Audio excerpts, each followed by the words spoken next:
17 सितंबर यानी जिस वक्त मैं ये रिकॉर्डिंग कर रहा हूँ उस वक्त प्रधानमंत्री नरेंद्र मोदी का जन्मदिन है। लेकिन इस दिन एक कंपटीशन चला जिसकी वजह से दो छोर से लड़ाई शुरू हो गई। एक तरफ मोदी के जन्मदिन को उत्सव की तरह मनाने वाले हो गए और दूसरी तरफ मोदी के जन्मदिन को बेरोजगारी के तौर पर देखने वाले।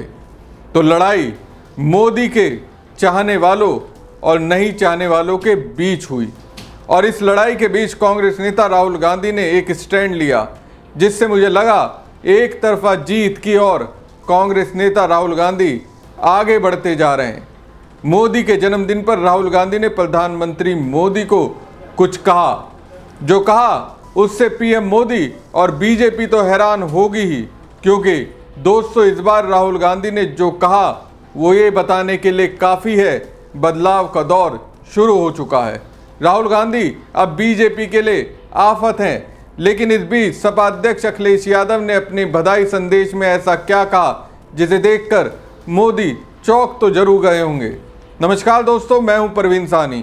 दोस्तों, सरकार की ओर से जारी आंकड़ों से ही पता चलता है देश में इस वक्त भयंकर बेरोजगारी है। फैक्ट्रियां उतनी नहीं है जितने लोग हैं, सरकारी नौकरियां उतनी सरकार की ओर से दी नहीं जा रही हैं जितनी युवाओं को चाहिए। मैन्युफैक्चरिंग सेक्टर की कंपनियां उस स्तर पर है ही नहीं जिससे रोजगार युवाओं को मिल सके। ऊपर से साहिब ने अमेरिकी राष्ट्रपति डोनाल्ड ट्रंप से पंगा ले लिया। उसने भारतीय कंपनियों पर 50% टैरिफ ठोक दिया। भारत के उद्योग पर असर हो रहा है जिससे युवाओं को भी झटका लगना तय है। कुल मिलाकर देखा जाए पिछले 11 सालों में मोदी की अगुवाई में सरकार ने ऐसी नीतियां बनाई जिससे बेरोजगारी कम होने का नाम ही नहीं ले रही। तो पीएम मोदी के जन्मदिन पर बेरोजगारी दिवस के रूप में मनाना इसका परिणाम है और सोशल मीडिया पर टॉप पर ट्रेंड राष्ट्रीय बेरोजगारी दिवस कर रहा है। इसको लेकर एक यूजर ने लिखा, आज राष्ट्रीय बेरोजगार दिवस की लोक कथा में राजा की सबसे बड़ी समस्या बेरोजगारी नहीं बल्कि उनके मित्रों की तिजोरियां हैं जो अभी पूरी तरह से नहीं भर पाई हैं। वोट चोर राजा जी दिन रात इसी महान कार्य में लगे हुए हैं। दूसरी तरफ युवा बिना काम के डिग्रियों का ढेर लगाए बैठे हैं। इस बात को आगे बढ़ाते हुए एक यूजर ने गंभीरतापूर्वक विश्लेषण करके कहा, आज देश का युवा मजबूरी में नहीं गुस्से में राष्ट्रीय बेरोजगार दिवस मना रहा है। डिग्री हाथ में है, नौकरी नहीं। और हाँ, हर बेरोजगार पकोड़ा तलने नहीं बैठ सकता। मुझे दोस्तों एक वादा प्रधानमंत्री नरेंद्र मोदी का याद आता है जिसमें उन्होंने कहा आने वाले कुछ वर्षों में उनकी सरकार युवाओं के अंदर इतने स्किल भर देगी कि वो सरकारी नौकरी के मोहताज नहीं रहेंगे, या कहिए नौकरी के लिए भटकना नहीं पड़ेगा बल्कि नौकरी देंगे। अब स्किल का विकास मोदी और उनकी सरकार तो नहीं कर पाई। इतना जरूर हुआ कि कई सरकारी नौकरियों में कटौती कर दी गई। आज कई सरकारी पद खाली हैं। वैसे अगर देखा जाए तो सवाल यह है कि मोदी ऐसा क्यों कर पाए। क्या दीपावली पे भारत को कोई खुशखबरी मिलेगी? ये एक अहम सवाल है। बेरोजगारी, महंगाई, अपराध, भ्रष्टाचार से जूझता देश इन दिनों वोट चोरी के तापमान से झुलसा जा रहा है, क्योंकि उसमें एक ऐसी संस्था शामिल है जो लोकतांत्रिक प्रक्रिया को मजबूत करने का काम करती है। अगर वो ढह जाती है तो आप सोचिए कि लोकतंत्र को कितना नुकसान पहुंचेगा। और मोदी जैसे लोग जो होते हैं उनको संविधान, लोकतंत्र से कोई बहुत ज़्यादा लेना देना नहीं होता, ना ये लोग देशभक्त हैं। ये खुद के फायदे के लिए निर्णय लेते हैं और अभी भी जो निर्णय लिए गए हैं वो अडानी, अंबानी जैसे उद्योगपतियों के हित को देखते हुए निर्णय लिए गए हैं। जीएसटी कम हुआ, क्या आपको पता लगा? किसी भी क्षेत्र में किसी वस्तु के दाम गिरे, वही उन्हीं दामों के ऊपर आपको वस्तु मिल रही है, कम तो हुए नहीं, क्योंकि उन्होंने पहले ही रेट बढ़ा दिए थे। अब जीएसटी कम होने के बाद अगर ये स्थिति है तो आप ये सोचिए कि काला बाजारी कितने जोर शोर से चल रही होगी। और ये काला बाजारी कौन करता है? जैसे गडकरी ने दावा किया कि वो किसानों के हित के लिए एथनॉल का प्रयोग कर रहा है। अरे किसान को तो फायदा ही नहीं हो रहा, फायदा तो गडकरी के लड़कों को हो रहा है।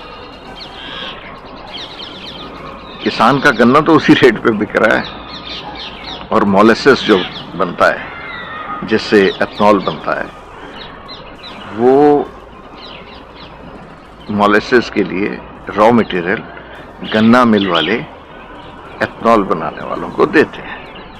तो ये जो प्रक्रिया है ये गडकरी ने बताई नहीं और खुद बता दिया कि करोड़ों रुपए कमाता हूं और मेरा दिमाग व्यापारिक है और 200 करोड़ का दिमाग है। अरे भाई, कुल मिला के एक बात कीजिए, जनता को क्या फायदा मिलता है?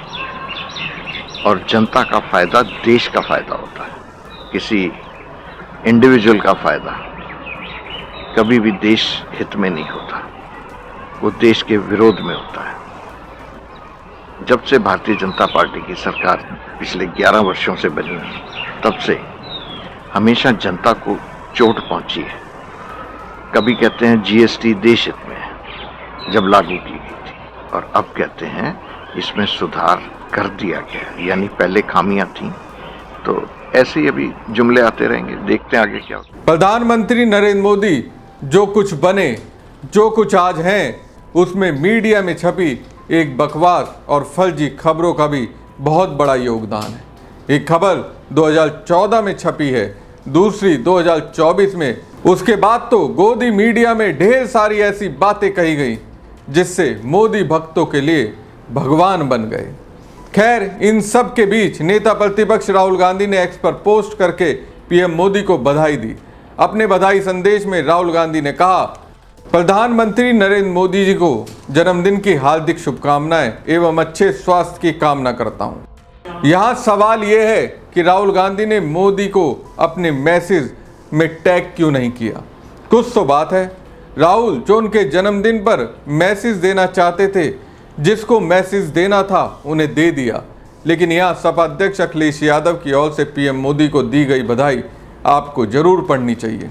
अखिलेश एक्स पर पोस्ट करते हुए लिखते हैं, प्रधानमंत्री श्री नरेंद्र मोदी जी का स्वास्थ्य, सार्थक, सौहार्दपूर्ण, समावेशी, सकारात्मक जीवन की शुभकामनाओं के साथ जन्मदिन की हार्दिक बधाई। ये सरकार रोजगार नहीं दे पा रही है, और सोचिए रोजगार जिन पर है नौकरियों, उन्हें टीईटी में फंसा दे रहे हैं। कोई मामूली बात नहीं है। अगर नौकरी है तो नौकरी से बाहर कैसे गया है, उसकी साजिश षड्यंत्र कर रचते हैं। कभी कहते हैं कि आप वो क्या कहते हैं, नो पकौड़ा नहीं भाई, बायोमेट्रिक। आप बायोमेट्रिक से आएंगे? आप बायोमेट्रिक क्या इंफ्रास्ट्रक्चर है बताओ स्कूलों का? कैसे आएंगे टीचर्स वहां पर? जो सरकार 27,000 प्राइमरी स्कूल बंद कर रही हो, और अगर हम समाजवादी लोग पीडीए पाठशाला के माध्यम से पढ़ाने चले जाएं तो एफआईआर होगी। दुनिया में किसी सरकार ने पढ़ाई पर एफआईआर नहीं लिखाई होगी। ये पहली सरकार है, सोचिए, पढ़ाई पर एफआईआर लिखवा रही है। 27,000 स्कूल बंद हो गए। क्या जवाब है सरकार के पास? ये अपने आप में अखिलेश की ओर से मोदी को दी गई बधाई के जरिए संदेश है। मोदी जी, आप अभी तक सार्थकता के साथ राजनीति नहीं कर रहे थे, कम से कम अब तो इस राह पर चलिए। मोदी जी, आपकी राजनीति में सौहार्दपूर्ण शब्द गायब है, अब तो आइए। मोदी जी, अब तो समावेशी बनिए। मोदी जी, अब तो सकारात्मक बनिए। क्यों दो धर्मों के लोगों के बीच खाई तैयार करते हैं? अब देखने वाली बात यह है, जब मोदी 75 साल के हो गए हैं, क्या उनकी राजनीति में बदलाव होगा या फिर जैसे अब तक राजनीति करते आ रहे थे वैसे ही करते रहेंगे? हमारी खबर आपको कैसी लगी कमेंट बॉक्स में कमेंट करके जरूर बताएं। साथ ही पेज को ज़्यादा से ज़्यादा लाइक और शेयर कीजिएगा। धन्यवाद।